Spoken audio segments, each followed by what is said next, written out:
لا حول ولا قوة إلا بالله العلي العظيم. أعوذ بالله من الشيطان اللعين الرجيم. بسم الله الرحمن الرحيم. الحمد لله الذي لا يبلغ مدحته القائلون ولا يحصي نعماءه العادون ولا يؤدي حقه المجتهدون الذي لا يدركه بعض الهمم ولا يناله غوث الفتن الذي ليس لصفته حد محدود ولا نعت موجود ولا وقت معدود ولا أجل ممدود. فطر الخلائق بقدرته ونشر الرياح برحمته وابتدى بالصخور ميدان أرضه.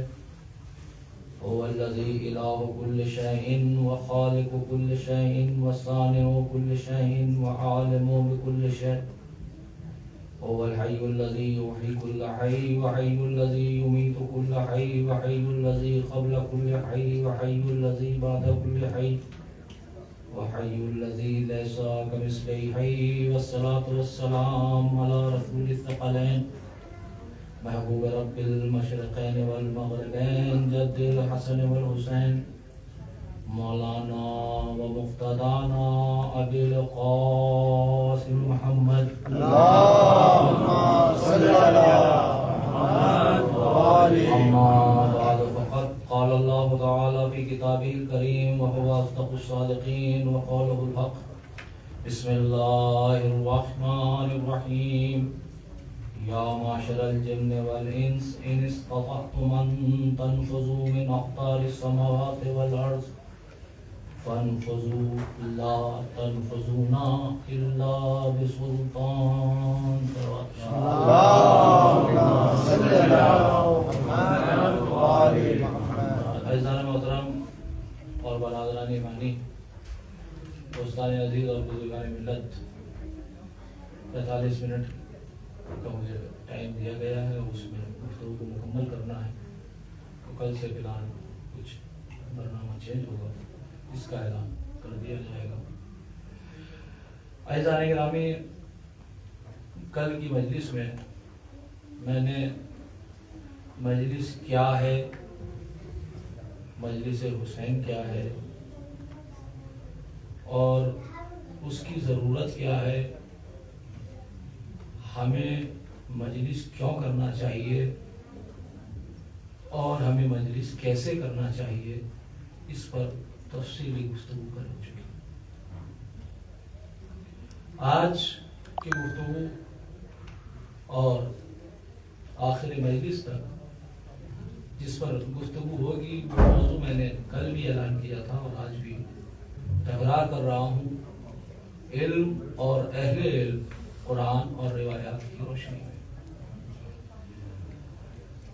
سورہ مبارکہ رحمان وہ سورہ ہے کہ جو عام طور سے مومنین کرام نماز مغربین کے بعد کثرت سے تلاوت کرتے ہیں.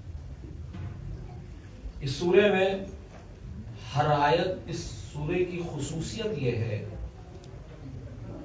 قرآن مجید کے بسم اللہ سے لے کے والناس تک آپ تمام آیتیں پڑھ ڈالیے اور مختلف سوروں کو دیکھ ڈالیے، مگر کوئی ایسا سورہ آپ کو نظر نہیں آئے گا کہ جس میں ہر آیت کے بعد نعمت کے سلسلے سے ذکر ہو اور تکرار ہو. یہ تنہا وہ سورہ ہے قرآن مجید کا کہ جس میں ہر آیت کے بعد کہا گیا ہے فَبِأَيِّ آلَاءِ رَبِّكُمَا تُكَذِّبَانِ. سبحان اللہ سبحان اللہ. کہ آخر تم خدا کی کن کن نعمتوں کو جھٹلاؤ گے. نعمت کا تذکرہ ہو رہا ہے، ہر آیت میں نعمت کا تذکرہ کیا گیا ہے اور پھر دوسری آیت میں بتایا گیا ہے فَبِأَيِّ آلَاءِ رَبِّكُمَا تُكَذِّبَانِ. خدا کی تم کن کن نعمتوں کو جھٹلاؤ گے. اس لیے کہ اس پوری کائنات میں اس کا خانہ نعمت بچھا ہوا ہے.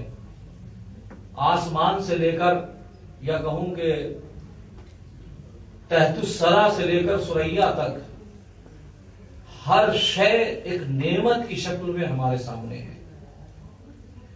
اور صرف آفاق میں نہیں ہے بلکہ خود نفس انسانی میں اس نے اتنی نعمتیں دی کہ اگر انسان اس کو شمار کرنا چاہے تو اس کی نعمتوں کو شمار نہیں کر سکتا. اس نے، اور ظاہر ہے کہ نعمت کی قدر اس وقت اور بڑھ جاتی ہے کہ جب وہ نعمت انسان سے سلب کر لی جائے. دیکھیے، آنکھوں کی اہمیت اس وقت تک زیادہ آشکار نہیں ہوتی جب تک کہ ہمارے پاس ہے. خدا نہ کرے کہ کسی کی یہ روشنی سلب کر لی جائے تو پتا چلتا ہے کہ آنکھوں کی اہمیت کیا ہے. اگر اللہ نے کسی کو سماعت دی ہے تو ظاہر ہے اس وقت تک جب تک یہ موجود ہے اس وقت تک اس کی اہمیت کا اندازہ نہیں ہوتا. لیکن جب یہ سلب کر لی جائے اور انسان کچھ کی جگہ کچھوا سننے لگ جائے تو اب کیفیت یہ ہوتی ہے کہ اس وقت پتا چلتا ہے کہ کتنی عظیم نعمت سے میں محروم رہ گیا. کیا بات ہے. توجہ کر رہے ہیں.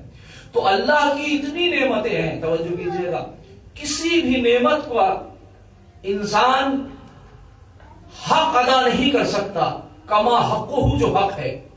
اسی لیے قرآن مجید نے بار بار جو ہے اس سورہ رحمان میں کہا فَبِأَيِّ آلَاءِ رَبِّكُمَا تُكَذِّبَانِ، آخر تم خدا کی کس کس نعمتوں کو چھٹلاؤ گے.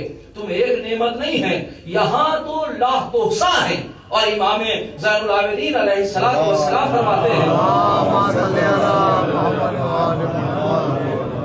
پروردگار میں تیری نعمت کا شکریہ ادا کر ہی نہیں سکتا، اس لیے کہ اگر میں تیری نعمت کا شکریہ ادا کروں تو زبان کے ذریعے سے کروں تو وہ زبان بھی تو نے دی ہے جس کے ذریعے سے تیرا شکریہ ادا کیا جا سکتا ہے. کیا بات ہے. پروردگار میں اگر ایک شکریہ تیری بارگاہ میں پیش کروں تو دوسرا شکریہ واجب ہو جاتا ہے. کیا بات. اللہ اکبر. یعنی ایک شکریہ اگر ادا کرے انسان تو دوسرا شکریہ واجب ہو جاتا ہے. وہ کیسے؟ امام فرماتے ہیں کہ ایسے کہ اگر میں ایک شکریہ ادا کروں تو کم سے کم سانس لینا پڑتا ہے، اور جیسے ہی سانس لوں تو یہ ایک عظیم نعمت ہے کہ جس پر دوسرا شکریہ واجب ہو جاتا ہے. تو اس کے شکریہ کا ادا نہیں کر سکتا انسان، بس ایک لمحے کے وقت ہے. تو یہ قرآن مجید کے اس سورے کا امتیاز ہے کہ بار بار جو ہے انسان کو متوجہ کیا گیا ہے فَبِأَيِّ آلَاءِ رَبِّكُمَا تُكَذِّبَانِ، خدا کی کن کن نعمتوں کو جھٹلاؤ گے. اب چلیے اس آیت کی طرف چلتے ہیں کہ جو بہرحال میرا موضوع ہے. ارشاد ہو رہا ہے یا معاشر الجن والانس، سورہ مبارکہ رحمان کی 33ویں آیت ہے، اور جا کر اس کا ذرا مطالعہ کیجئے گا. یا معاشر الجن والانس، اے جن و انس، خطاب ہے. قرآن مجید میں اکثر وہ مقام ہے کہ جہاں پر جو ہے وہ انسان سے خطاب کیا گیا ہے، عام انسانوں کو مخاطب کیا گیا ہے. اب وہ الگ الگ کیفیت ہے کہ کبھی ڈائریکٹ رسول کے ذریعے سے کیا گیا، کبھی انڈائریکٹ جو ہے وہ رسول کے ذریعے سے نہیں بلکہ ڈائریکٹ انسان کے ذریعے سے یا ایھا الناس کہہ کر خطاب کیا گیا. کبھی رسول سے مخاطب ہو کے کہا کہ ان کو پیغام دے دو قل کے ذریعے سے. لیکن بہت کم وہ آیات ہیں کہ جہاں جن اور انس دونوں شریک ہیں اس قرآن مجید کی اس آیت میں. یا معاشر الجن والانس، توجہ کیجئے گا، اے گروہ جن و انس، ان استطعتم، اگر تم میں طاقت ہے، اگر تم میں پاور ہے، ان تنفذوا من اقطار السماوات والارض، تو تم زمین کی سرحدوں سے اور آسمان کی سرحدوں سے باہر نکل کر دکھاؤ. کیا بات ہے. فانفذوا، نافذ ہو کر دکھاؤ. اگر تمہارے پاس طاقت ہے، اگر تمہارے پاس پاور ہے. کون کہہ رہا ہے؟ پروردگار کہہ رہا ہے. کس سے کہہ رہا ہے؟ جنات سے بھی اور انسانوں سے بھی. کہ اگر تم میں طاقت ہے، اگر تم میں پاور ہے، اگر تم میں استطاعت پائی جاتی ہے تو خدا کی اس زمین اور آسمان کی سرحدوں سے باہر نکل کر دکھاؤ. لا تنفذون، تم نہیں نکل سکتے، الا بسلطان، ہاں نکل سکتے ہو مگر علم کے ذریعے سے، طاقت کے ذریعے سے، طاقت الہی کے ذریعے سے. اب یہ جو آیت ہے توجہ کیجئے گا، کیونکہ آج پہلی مجلس ہے اور میرا یعنی موضوع کے حوالے سے میں گزارش کر رہا ہوں، اور مجھے موضوع کے آج کچھ تقاضوں کو پورا کرنا ہے تاکہ اس کے ذریعے سے جو آگے کی مجلسیں ہیں اس پر گفتگو مسلسل ہو جائے. آج ذرا غور کرنے کی کچھ چیزیں ہیں کہ جس کو آپ کو محفوظ رکھنا ہے اور وہ ہر مجلس میں آپ کے کام آئے گی. دیکھیں آیت میں جب ہم اس آیت کی تفسیر کی طرف جاتے ہیں تو اس میں 3 تفاسیر ہیں, توجہ کیجئے گا. یا معاشر الجن والانس, میں پھر ترجمہ پیش کر رہا ہوں تاکہ ذہن میں محفوظ ہو جائے. اے گروہ جن و انس, اگر تم میں طاقت اور پاور ہے تو زمین اور آسمان کی سرحدوں سے باہر نکل کر دکھاؤ, اور تم نہیں نکل سکتے مگر یہ کہ اللہ کی دی ہوئی طاقت کے ذریعے سے نکل سکتے ہو. اب اس آیت کی پہلی تفسیر جو بیان کی گئی وہ کہا گیا کہ یہ آیت جو ہے یہ قیامت کے منظر کو پیش کر رہی ہے. بہت توجہ کیجیے گا, یہ آیت قیامت کے منظر کو پیش کر رہی ہے, کیونکہ جو اور اس کی دلیل یہ ہے کہ جو اس آیت سے پہلی آیت ہے یا بعد کی آیت ہے وہاں قیامت کا تذکرہ ہے. تو لہذا یہ آیت, بہت غور سے سنیے گا عزیزان گرامی, تو لہذا یہ آیت بھی روز محشر کی عکاسی کر رہی ہے, قیامت کی منظر کشی کر رہی ہے, اس دنیا کی نہیں کر رہی. تو اب اس کے نتیجے میں ترجمہ الگ ہو جائے گا, اس لیے کہ یہ تو کہا جا رہا ہے کہ زمین و آسمان کی سرحدوں سے باہر نکل جاؤ, لیکن اللہ چیلنج کر کیوں رہا ہے, کس بنیاد پر کر رہا ہے, کون سی چیز ہے کہ جس کی بنیاد پر یہ چیلنج اللہ کو جو ہے تمام عالم انسانیت اور تمام جو ہے وہ گروہ جنس کو, انس کو بھی اور جن کو بھی کر رہا ہے. تو اس کے پیچھے سبب کیا ہے, اس کے پیچھے ریزن کیا ہے. تو اب کہا گیا کہ روز محشر کا منظر جو ہے وہ پیش کیا جا رہا ہے, اور روز محشر کا منظر یہ ہے کہ تمام جن و انس, امام صادق علیہ الصلوۃ والسلام فرماتے ہیں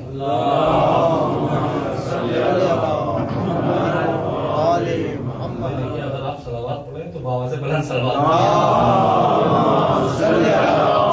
میں اپنے مجلس میں بہت کبھی کوئی جملہ کہہ دیتا ہوں, ورنہ مجھے فرق نہیں پڑتا آہ یا واہ سے, مگر ہاں صلوات اگر ہلکی پڑھی جائے تو مجھے وحشت ہوتی ہے. تو بآواز بلند صلوات ارشاد فرمائے.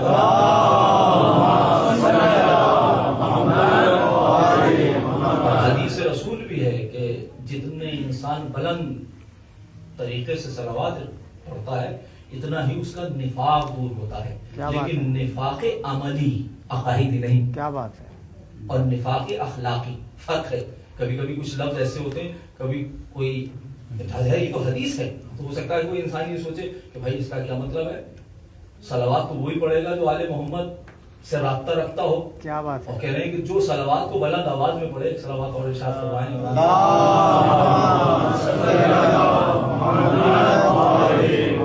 رسول کی حدیث ہے کہ جتنی بلند آواز میں آپ صلوات پڑھیں گے اتنا ہی دل سے نفاق دور ہوگا. تو یہ کون سا نفاق ہے؟ تو اس کا مطلب نفاق وہ رکھتا ہے جو منافق ہو, اور منافق وہ ہے جو کافر سے بدتر ہو. قرآن سورہ منافقون پورا سورہ ہے, جا کر انشاءاللہ تلاوت کیجئے گا. لیکن یہ کون سے نفاق کی بات ہے؟ یہ نفاق الگ الگ ہیں. عقیدتی اعتبار سے نفاق, عقیدے میں کوئی انسان نفاق رکھتا ہے, توحید کا اقرار نہیں رکھتا مگر ظاہر کرتا ہے. بھائی نفاق کہتے ہی اس کو ہے نا کہ جس کا ظاہر کچھ ہو باطن کچھ ہو. تو اگر عقیدے کا نفاق ہے, چاہے وہ توحید کا ہو, نبوت کا ہو, رسالت کا ہو, تو وہ ہے بدتر کافر سے, جس کے قرآن میں سورہ منافقون کی پوری آیت ہے. لیکن نفاق عملی کا مطلب کیا ہے؟ عملی اعتبار سے انسان منافق ہے. مثلا بہت سے افراد ہیں کہ جو کہتے کچھ ہے کرتے کچھ ہے. ایسا ممکن ہے, بلکہ روایات میں ہے کہ جھوٹ بھی ایک نفاق کی قسم ہے, اخلاقی نفاق ہے, اخلاقی ہے. کیوں؟ اس لیے کہ جھوٹ کا ڈیفینیشن اور تعریف کیا ہے؟ جھوٹ کی تعریف یہی ہے کہ جو اصل بات ہے وہ چھپی ہوئی ہو, زبان میں کچھ اور ہو. کیا بات ہے. تو اسی کو جھوٹ کہا جاتا ہے. تو جھوٹ بھی ایک نفاق کی قسم ہے. تو یہاں پر جو کہا گیا کہ صلوات پڑھیے تاکہ نفاق دور ہو, اس سے نفاق اخلاقی مراد ہے, نہ کہ نفاق عقائدی. ایک باواز بلند صلوات کے ساتھ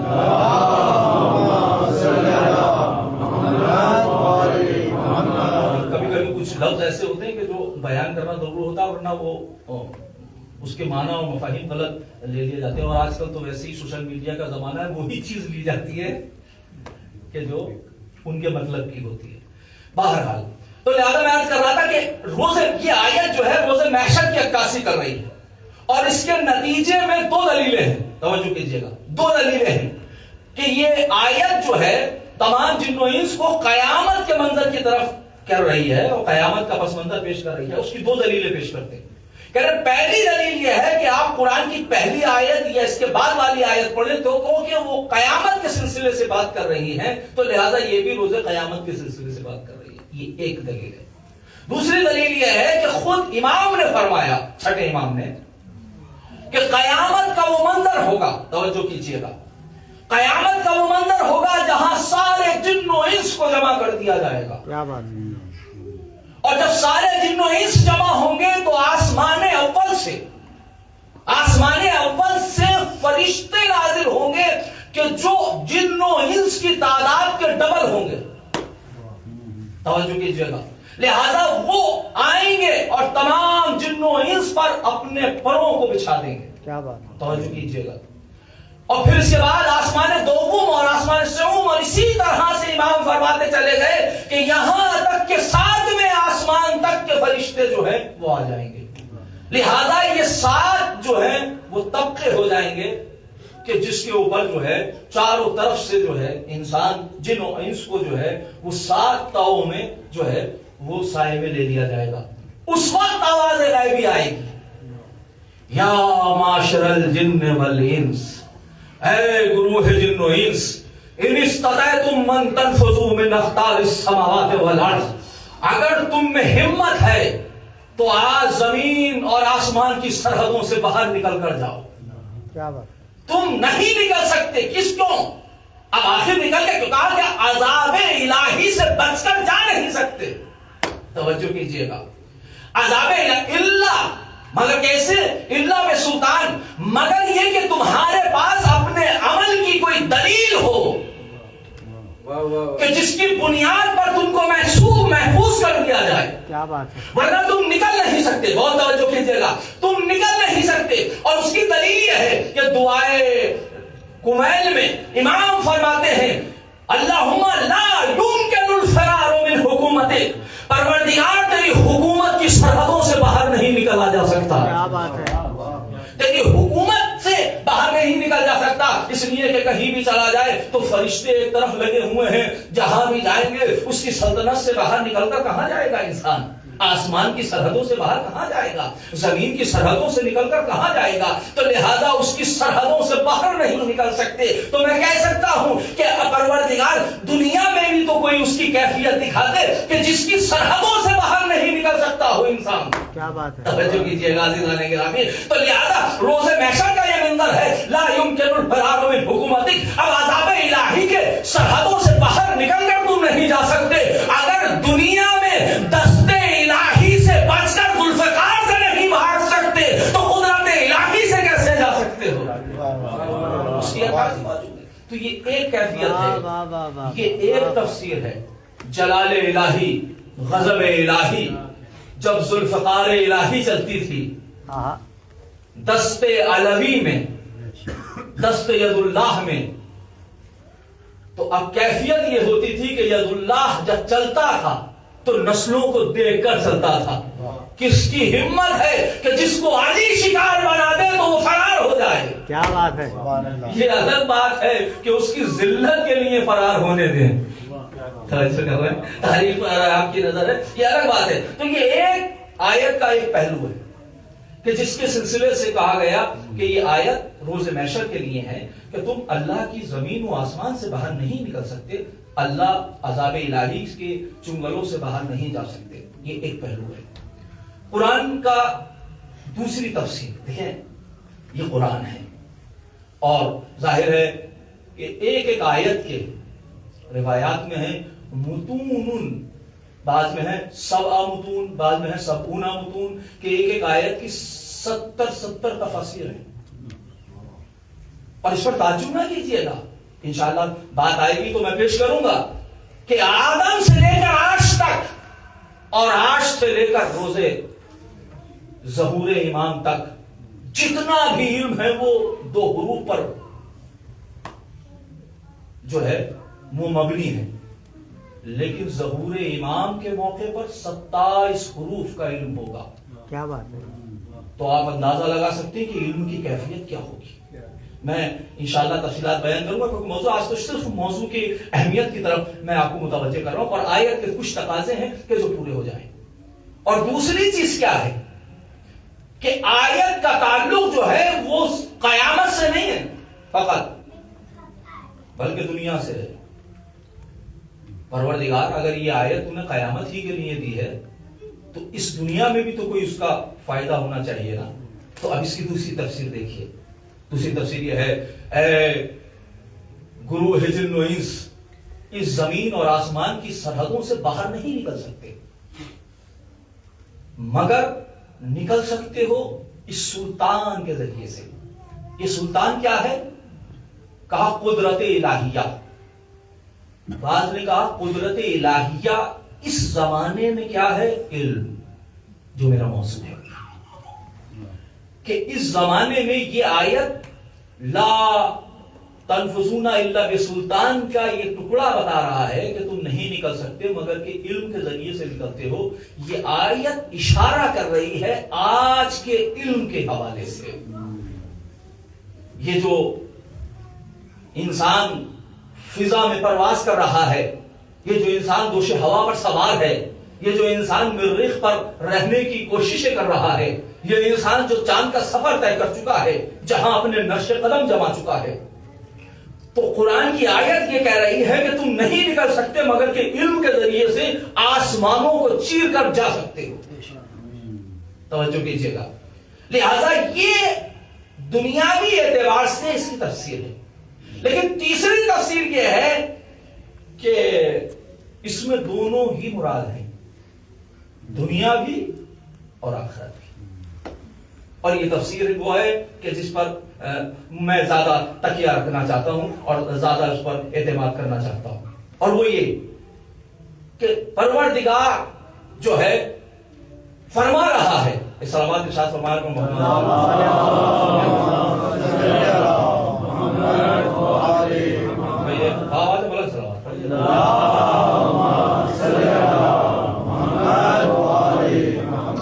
اس آیت کی تیسری تفسیر کیا ہے؟ یا معاشر الجن والانس، اے گروہ جن و انس، تم اللہ کی سرحدوں سے باہر نہیں نکل سکتے. زمین و آسمان کی جو باؤنڈریز ہیں، زمین و آسمان کی جو سرحدیں ہیں، اس سے باہر نہیں نکل سکتے مگر یہ ہے کہ اس دنیا میں علم کے ذریعے سے نکل سکتے ہو اور آخرت میں جو ہے وہ حکم الہی اور طاقت ربانی سے نکل سکتے ہو. یہ اس کی تیسری تفسیر ہے جو قرآن مجید کی تفسیر ہے. عزیزان گرامی، یہ اگر آپ تک محفوظ رہے اور یہ ذہنوں میں محفوظ رکھیے گا تو پہلی تفسیر جو ہے وہ صرف عالم قیامت سے ہو گئی، دوسری تفسیر اس دنیا سے ہو گئی اور تیسری تفسیر یہ ہے کہ جو دونوں پر مشتمل ہے. میرا جو موضوع ہے وہ ہے علم اور اہل علم. توجہ کیجیے گا. تو لہذا یہ جو دوسری اور تیسری تفسیر ہے یہ میرے جو ہے محور گفتگو ہے اور یہ میرا مرکز تکلم ہے کہ جہاں پر مجھے گفتگو کو آگے لے کر چلنا ہے کہ کیا ہے؟ یا معاشر الجن والانس، اے گروہ جن و انس، اگر تم میں طاقت ہے اور پاور ہے تو زمین اور آسمان کی سرحدوں سے باہر نکل جاؤ. دیکھیں اب میں یہاں پر تھوڑے سے لفظی اعتبار سے بھی بات کو مکمل کرنا چاہ رہا ہوں. یا معاشر الجن والانس، اللہ نے پہلے جن کا تذکرہ کیا، بعد میں انس کا تذکرہ کیا. کیوں؟ کہا اس لیے کہ مسئلہ ہے چیلنج کا اور چیلنج کرنا ہے طاقت کے اعتبار سے. تو جن زیادہ طاقت رکھتا ہے بنسبت انسان کے. کیا بات ہے؟ یہ الگ بات ہے کہ انسان مقصد کائنات ہے. میں اشرف کی بات نہیں کر رہا ہوں. ممکن ہے کہ کوئی جانور انسان سے طاقتور ہو، ایسا ہے نہیں کیا؟ میں بات اس کی نہیں کر رہا اشرفیت کی، بات کر رہا ہوں طاقت کی. کیونکہ چیلنج طاقت کے اعتبار سے ہے. لہذا یہ فصاحت قرآن ہے، یہ بلاغت قرآن ہے کہ اس نے پہلے جن کا تذکرہ کیا اور پھر اس کے بعد انس کا تذکرہ کیا. آواز دی یا معاشر الجن والانس. معاشر عربی زبان میں دیکھیں، عام عربی زبان میں کیا کسی بھی زبان میں اگر آپ حروف کو لکھیں گے تو ظاہر ہے 1 سے لے کر 9 تک کی گنتی ہے، 10 کی کیفیت ہے، بعد میں وہ سب تکرار ہے. بھائی 1 کو اگر 2 بار آپ نے 1 کر دیا تو وہ 11 ہو گیا، 1 اور 2 کر دیا تو وہ 12 ہو گیا، تو وہی تکرار ہے. تو سب سے بڑا عدد ہے 10 کا. عربی میں عشرہ کہتے ہیں 10 کو، کیا بات ہے. کیونکہ کہتے ہیں نا عشرہ محرم، کیونکہ 10 دن کی مجلسیں ہوتی ہیں، لہذا قرآن نے لفظ معشر الجن کہا، کیونکہ سب سے بڑا عدد جو ہے وہ ہے عشرہ کا، بعد میں سب تکراری ہے.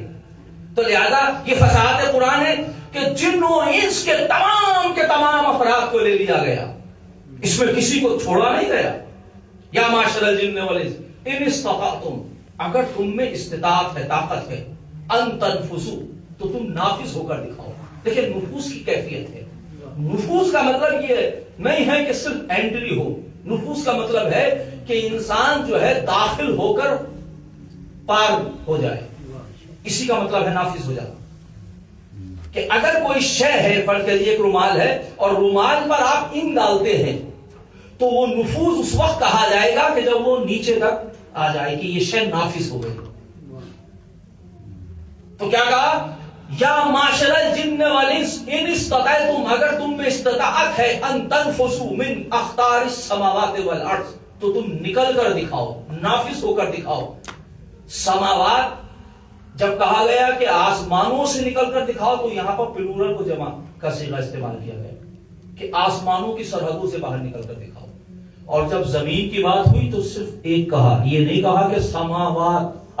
جہاں آسمانوں کے لیے جمع استعمال ہوا، وہاں زمین کے لیے اراضی کا لفظ استعمال نہیں ہوا کہ تم زمینوں کی سرحدوں سے نکل کر دکھاؤ. نہیں، کہا کہ آسمانوں کی اور زمین کی سرحدوں سے باہر نکل کر دکھاؤ. میں ایک ایک چیز پر گفتگو کروں گا، یہ صرف آج اشارے کر رہا ہوں. اور پھر اس کے بعد فرمایا فانفذوا، تو نکل کر دکھاؤ. لا تنفذون، تو تم نافذ نہیں ہو سکتے، الا بسلطان، مگر یہ کہ سلطان کے ذریعے سے، سلطان کے ذریعے سے تم سرحدوں کو پار کر سکتے ہو. اب معصوم نے فرمایا العلم سلطان، علم سلطان ہے. تو علم کے ذریعے سے انسان جو ہے وہ زمین کی سرحدوں سے باہر نکل سکتا ہے، آسمان کی سرحدوں سے باہر نکل سکتا ہے. تو لہذا علم کی اہمیت، یہ آیت کی تفسیر اور آیت کے لفظی معنی میں نے آج پیش کر دیے، تفسیر انشاءاللہ کل پیش ہوگی. لیکن آج تھوڑا موضوع کو میں لے جانا چاہ رہا ہوں. امام کے پاس اب یہ دو روایتیں ہیں کہ جناب کمیل سے امام نے خود فرمایا، یا چند خوارج کے افراد امام کی بارگاہ میں آئے اور آنے کے بعد کہا علی ہم آپ سے ایک سوال کرنا چاہتے ہیں. سوال ایک ہے مگر آج جواب علیحدہ علیحدہ دینا.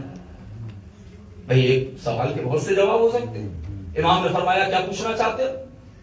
کہا علی یہ بتاؤ علم بہتر ہے یا مال؟ افضل کیا ہے؟ عزیز توجہ کیجیے گا، میں اہمیت موضوع کی طرف آپ کو لے کر جانا چاہ رہا ہوں. علم کی اہمیت، علم بہتر ہے یا مال؟ امام نے فرمایا العلم خیر من المال، علم مال سے بہتر ہے. کہا کیوں فرزند رسول، کیا کیوں؟ یہ ابھی ولی اللہ اے امام بتائیے کہ آخر وجہ کیا کہ علم بہتر کیوں ہے؟ آپ نے فرمایا علم اس لیے بہتر ہے کہ المال یحرسک وانت تحرسہ، کہ مال کی حفاظت تو کرتا ہے، علم تیری حفاظت کرتا ہے. مال کی حفاظت تجھے کرنی پڑتی ہے اور علم تیری حفاظت کرتا ہے. دوسرا آگے بڑھا یا علی یہ بتائیے کہ علم بہتر ہے یا مال؟ کہا علم بہتر ہے، اس لیے کہ جو صاحب مال ہے اسے اپنے مال کے چھننے کا خوف ہوتا ہے کہ نہ جانے چور نہ لے جائے، نہ جانے ڈکیت نہ لے جائے، نہ جانے کوئی کمپنی گڑبڑ نہ کر دے، نہ جانے کوئی بینک جو ہے وہ دیوالا نہ نکل جائے، تو اس کو ہمیشہ خوف رہتا ہے. لیکن جو صاحب علم ہوتا ہے وہ ہمیشہ ان بلاؤں سے محفوظ رہتا ہے. جگہ پھر آگے بڑھا اے فرزند رسول یا علی یہ بتائیے علم بہتر ہے یا مال بہتر ہے؟ آپ نے فرمایا علم بہتر ہے، اس لیے کہ جو صاحب مال ہوتا ہے کثرت مال سے دل سیاہی ہوتا ہے اور کثرت علم سے قلب منور ہو جاتا ہے. اللہ اکبر. امام نے فرمایا, پھر اس کے بعد سوال ہوا, یا علی یہ بتائیے علم بہتر ہے یا مال؟ آپ نے فرمایا علم بہتر ہے, اس لیے کہ مال فرعون و ہارون و قارون کا ترکہ ہے, علم میراث انبیاء کی ہے.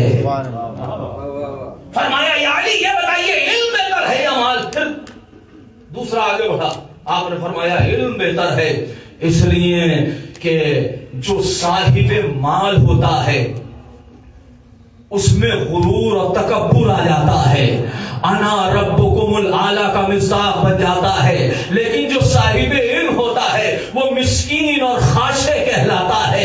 اس کے بعد میرے مولا نے فرمایا قسم خدا کی اگر قیامت تک بھی اس سوال کو کرتے رہو گے تو ہر مرتبہ علی جدید اور نیا جواب دیتا چلا جائے گا. کیا بات ہے. اسلامات پڑھنے پر محمد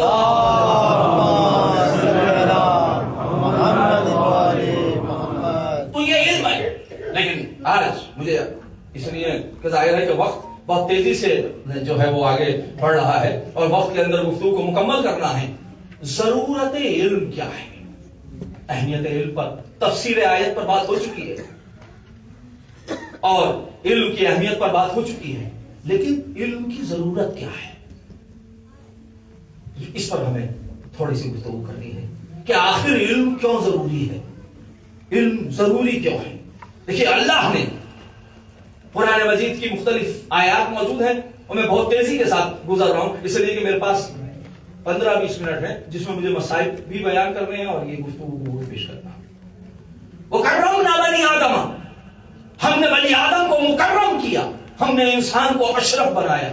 والتین والزیتون وطور سینین وہذا بلد الامین لقد خلقنا الانسان فی احسن تقویم. ہم نے انسان کو بہترین جو ہے وہ نقطہ اعتدال پہ خلق کیا. تو اس کائنات میں انسان سے بہتر کوئی شے نہیں ہے. توجہ کیجئے گا, انسان سے بہتر کوئی شے نہیں ہے. قرآن مجید نے کہا وَلَقَدْ كَرَّمْنَا بَنِي آدَم, ہم نے بنی آدم کو جو ہے وہ عزت دی ہے, کرامت دی ہے. وَحَمَلْنَاهُمْ فِي الْبَرِّ وَالْبَحْرِ, اور ہم نے اس کو جو ہے وہ بحری بھی اور جو خشکی میں پھرنے والے جانور ہیں ان کا بھی اختیار اور کنٹرول اس کو دیا. یعنی مخلوق ہماری ہے, کنٹرول ہم نے انسان کو دیا. کیا بات ہے. اور پھر اس کے بعد فرمایا وَفَضَّلْ وَرَزَقْنَاهُمْ مِنَ الطَّيِّبَاتِ, یہ جانور کو یہ شرف نہیں ہے, ہم نے انسان کو پاکیزہ غذائیں دی.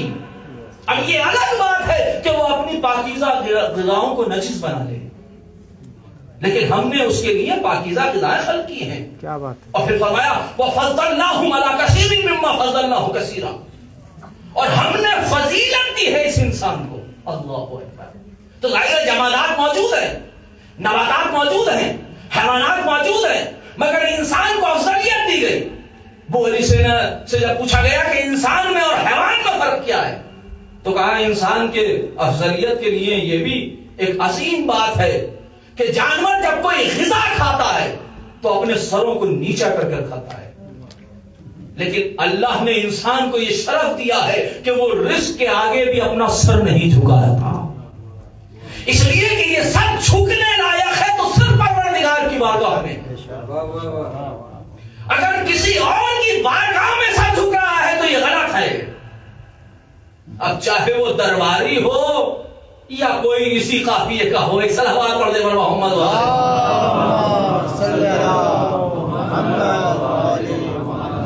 توجہ کر رہے ہیں. تو لہذا انسان کو فضیلت دی ہے, تو جب انسان کو فضیلت دی, توجہ کیجئے گا, تو فضیلت کس بنیاد پر دی؟ تو بہت ساری چیزیں ہیں جو قرآن نے اس کو اینالائز کیا. اب ظاہر ہے میں پوری تفصیلات بیان نہیں کروں گا, لیکن اتنا ضرور کہوں گا کہ انسان کو اشرف مخلوقات بنایا گیا اور اس اشرفیت کا سب سے اہم شے ہے عقل, اس لیے کہ اس کو عقل دی ہے. کسی کو یہ نعمت عطا نہیں کی ہے. سب کے یہاں اچھا انسان کو اشرف بنایا گیا ہے, یہ عجیب بات ہے کہ ایک طرف سے اس کو افضل بنایا گیا, اشرف بنایا گیا, لیکن دوسری طرف آپ دیکھیں کہ جانور کا اگر کوئی بچہ دنیا میں آتا ہے تو وہ فوراً کھڑا ہو جاتا ہے, پرندے کا بچہ آتا ہے تو وہ فوراً اڑنے لگتا ہے. اگر جو ہے وہ کسی جانور کے کسی بھی کیفیت میں آپ دیکھ لیں تو یہ سمندروں میں پھرنے والے جانور کہتے ہیں نا مچھلی کے بچے کو کوئی تیرنا نہیں سکھاتا، یعنی ادھر پیدا ہوا ادھر آ گیا، مگر وہ انسان جو سب سے اشرف تھا، اللہ اکبر، اس کو کتنا کمزور خلق کیا. خلق الانسان ضعیفا، ہم نے انسان کو کمزور پیدا کیا ہے. توجہ کیجئے گا، میں بتا رہا ہوں ضرورت علم کیوں ہے. خلق الانسان ضعیفا، ہم نے انسان کو کمزور پیدا کیا. پروردگار جو سب سے اشرف تھا اس کو سب سے کمزور. حیوان تو اس کیفیت میں ہم سے بہتر ہے کہ وہ فوراً اپنے رزق کے لیے نکل جاتا ہے، فوراً اڑنے لگتا ہے، فوراً تیرنے لگتا ہے، فوراً کھڑا ہو جاتا ہے، فوراً اپنے مسائل کو حل کرنے لگتا ہے. کہا ہم یہی تو بتانا چاہتے ہیں. پروردگار وجہ کیا ہے؟ ضعیف پیدا کیوں کیا؟ کہا ضعیف اس لیے پیدا کیا کہ جب یہ کمزور ہوگا تو مامدہ قریب آئے گی، اور جب مامدہ قریب آئے گی تو باپ قریب آئے گا، جب باپ قریب آئے گا تو گھر بنے گا، جب گھر بنے گا تو محلہ بنے گا، جب محلہ بنے گا تو سماج بنے گا. توجہ کیجئے گا عزیزان گرامی، اس لیے کہ انسان کے لیے یہ ممکن نہیں ہے کہ وہ تنہا زندگی گزارے، لہذا ضرورت ہے کہ یہ سماج میں زندگی گزارے. اچھا پروردگار تو انسان کو تو نے کمزور پیدا کیا، اب نتیجے میں کیا ہے؟ تو کہا دیکھیے ہم نے ہدایت کے لیے عقل دی ہے. ہدایت عقل کی ہوتی ہے، مین چیز تو عقل ہے. اسی وجہ سے جو انسان عقل نہیں رکھتے، من لا عقل لہ لا دین لہ، جس کے پاس عقل نہیں ہے اس کا کوئی دین نہیں ہے. ورنہ تو اللہ کو کہنا تو یہ چاہیے تھا کہ ظاہر ہے آپ صاحب عقل ہیں تو آپ کو 17 رکعت نماز پڑھنی ہے جو فری ہے. پاگل ہے بھائی، نہ اس کا جاب ہے، نہ بیوی بچے ہیں، نہ مسائل ہیں، وہ تو پاگل ہے. تو پروردگار کہتا بھائی کچھ نہ صحیح تم نماز ہی پڑھتے رہو. لیکن آواز ہی نہیں، یہ 1 رکعت نماز بھی اس پر واجب نہیں ہے. کیوں؟ کہا اس لیے جب عقل چلی گئی تو دین خود بخود رخصت ہو گیا. اب اس جملے کو بدل دوں کہ جہاں جتنا دین ہوگا وہاں اتنی عقل ہوگی. کیا بات ہے، توجہ کیجیے گا، معصوم کی روشنی میں جہاں جتنا دین پایا جائے گا وہاں اتنی عقل پائی جائے گی. تو عزیزان گرامی، تو انسان کو ضرورت تھی، پروردگار ساری کائنات تو نے انسان کے لیے خلق کی ہے. اچھا سمندر ہے، پروردگار کی مخلوق ہے، لیکن کیا اللہ نے اپنے لیے خلق کیا ہے؟ جانور کیا اپنے لیے خلق کیے ہیں؟ ہاں ان کے یہاں ہوگا کہ جن کے یہاں سوار ہوتا ہو، اللہ رات میں اترتا ہو، لیکن ہمارے یہاں تو ایسی کیفیت نہیں ہے. تو کائنات کی ساری قرآن مجید کی مختلف آیتیں ہیں، وَسَخَّرَ لَكُم مَّا فِي السَّمَاوَاتِ وَمَا فِي الْأَرْضِ جَمِيعًا، جو کچھ زمین و آسمان میں ہے وہ سب تمہارے لیے ہے. تو پروردگار سب کچھ انسان کے لیے ہے، مگر آواز آئی مگر انسان تو ہمارے لیے ہے. تو اب ظاہر سی بات ہے کہ جب اس کے لیے ہے اور اس نے عقل دی ہے تاکہ اس کی روشنی میں، عقل کی روشنی میں چلے، تو ضرورت ہے کہ ہدایت کے لیے عمل ہو، عمل کے لیے ضرورت ہے علم ہو. توجہ کیجیے عزیزان گرامی، میں پھر جملے کو بدل رہا ہوں. بھائی کائنات انسان کے لیے خلق ہوئی ہے، انسان کو اس لیے خلق کیا گیا ہے کہ وہ اپنے آپ کو واجب الوجود سے ملا دے. امام حسین نے یہی تو فرمایا، ماذا وجد من فقدک ومن الذی فقد من وجدک. پروردگار اس نے کیا پایا جس نے تجھے کھو دیا، اور اس نے کیا کھویا جس نے تجھے پا لیا. اس کا مطلب ہے کہ جو خدا تک پہنچ گیا اسے سب کچھ مل گیا، اس لیے کہ خالق کائنات ہی نے تو پوری کائنات کو خلق کیا ہے نا. کیا بات ہے. تو لہذا عزیزان گرامی، اب کیفیت یہ ہے کہ وہاں تک پہنچنے کے لیے ہدایت کی ضرورت ہے، اور ہدایت کے لیے عمل کی ضرورت ہے، اور عمل کے لیے علم کی ضرورت ہے. لہذا اب 2 طریقے کے علم کی ضرورت ہے. ایک علم وہ ہو کہ جو میرے ذہن کو درست کرے، میری فکر کو درست کرے، تاکہ اس کے آئینے میں اپنے نظریات کو صحیح رکھ سکوں. اور ایک علم وہ ہو کہ جس کے نتیجے پہ میں اپنے اعضاء و جوارح اور عمل کو صحیح طریقے سے چلا سکوں. سبحان اللہ. اسی کا نام ہے عقیدہ اور اسی کا نام ہے عمل. تو لہذا ضرورت ہے انسان کو علم کی. کہ تاکہ وہ اپنی زندگی کا سفر آگے بڑھا سکے. ممکن نہیں ہے کہ بغیر علم کے یہ سفر آگے بڑھ جائے. اسی لیے امام نے فرمایا یہ ممکن ہی نہیں ہے کہ کوئی انسان ایسا بھی عامل ہو کہ جس کا کوئی امام نہ ہو. اس لیے کہ کسی شے کو لے کر تو وہ قدم آگے بڑھا رہا ہے. اس سے بحث نہیں ہے کہ وہ امام حق ہے یا امام باطل، لیکن اس کا یقیناً کوئی امام ہے کہ جس کے نظریے کے تحت وہ زندگی گزار رہا ہے. اور اسی علم کی بنیاد پر انسان میں جو ہے وہ اعتدال اور توازن پیدا ہوتا ہے. کیا بات ہے. اسی لیے کہا گیا فمن حاجک فیہ من بعد جاءک من العلم، تو لہذا یہ علم آیا جو قرآن تھا، اور اہل علم آئے کہ جس کے لیے کہا وَكُلَّ شَيْءٍ أَحْصَيْنَاهُ فِي إِمَامٍ مُبِينٍ، ہم نے ہر شے امام مبین میں کر دیا ہے. اگر تمہیں پریکٹیکل دیکھنا ہے تو 1,24,000 انبیاء کے ساتھ ساتھ یہ ہمارے معصومین موجود ہیں، اور اگر تمہیں نظریات کے ساتھ دیکھنا ہے تو کتابوں کے ساتھ قرآن موجود ہے. سبحان اللہ. تاکہ تم اپنی زندگی کے سفر کو کامیاب کرو. کیا بات ہے. تو لہذا علم اور اہل علم کی ضرورت ہے. اسی لیے قرآن نے کہا فَاسْأَلُوا أَهْلَ الذِّكْرِ إِن كُنتُمْ لَا تَعْلَمُونَ، اہل ذکر سے پوچھو اگر تم نہیں جانتے. بس عزیزو، اور یہی وجہ ہے کہ حسین جب مدینے کو الوداع کہہ رہے ہیں تو وہ افراد جو علم نہیں رکھتے تھے، جو علم امامت سے آشنا نہیں تھے، انہوں نے مشورے دیے کہ آپ کیوں جا رہے ہیں. اللہ اکبر. امامت کو مشورہ وہی دے سکتا ہے کہ جس کا علم جو ہے وہ علم امامت کے سلسلے سے محدود ہو. لیکن مجھے بتائیے، مدینے سے لے کر کربلا تک جو عالمہ غیر معلمہ تھی، جو فہمہ غیر مفاہمہ زینب تھیں، یا وہ جو عقیل بنی ہاشم جناب زینب کے ساتھ ساتھ جو قمر بنی ہاشم ہیں، اس نے کبھی کسی بھی موقع پر امام سے پوچھا ہو کہ آپ عراق کیوں جا رہے ہیں؟ نہیں ملتا. یہ پتا چل رہا ہے کہ اگر علم جو ہے علم الہی سے متصل ہو جاتا ہے تو وہاں شکیات ختم ہو جاتے ہیں. حسین 28 رجب کو الوداع کہہ رہے ہیں. 28 رجب کو حسین نے الوداع کہا اور 3 شعبان کو حسین مکہ وارد ہوئے. 3 شعبان سے شعبان، رمضان، شوال، ذیقعد اور 8 ذی الحجہ تک امام مکہ میں امام نے زندگی گزاری. اور وہ دعائے عرفہ جو آپ عرفے میں پڑھتے ہیں، امام نے رخصت ہوتے وقت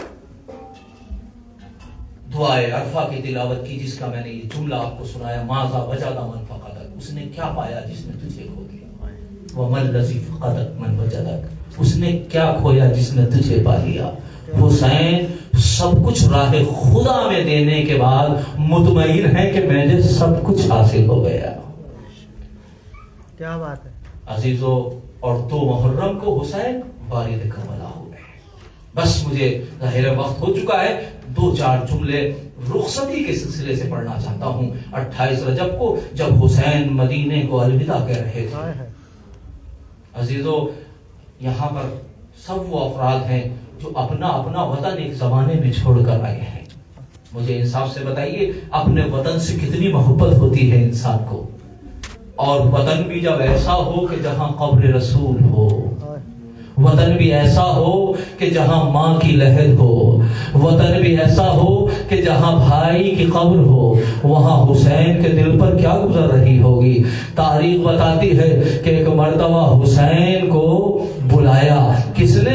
حاکم مدینہ ولید نے طلب کیا. اب جیسے ہی طلب کیا، ایک مرتبہ حسین جانا چاہتے ہیں، زینب نے بازوؤں کو تھام لیا. اے میرے ماں جائے، میں تمہیں تنہا دربار میں نہ جانے دوں گی. آواز دی زینب گھبراؤ نہیں، میں اپنے ساتھ بنی ہاشم کے کچھ افراد لے جاتا ہوں. بس ایک مرتبہ بنی ہاشم کے جوانوں کے ساتھ گئے، اور تاریخ کے جملے یہ ہیں کہ ایک مرتبہ امام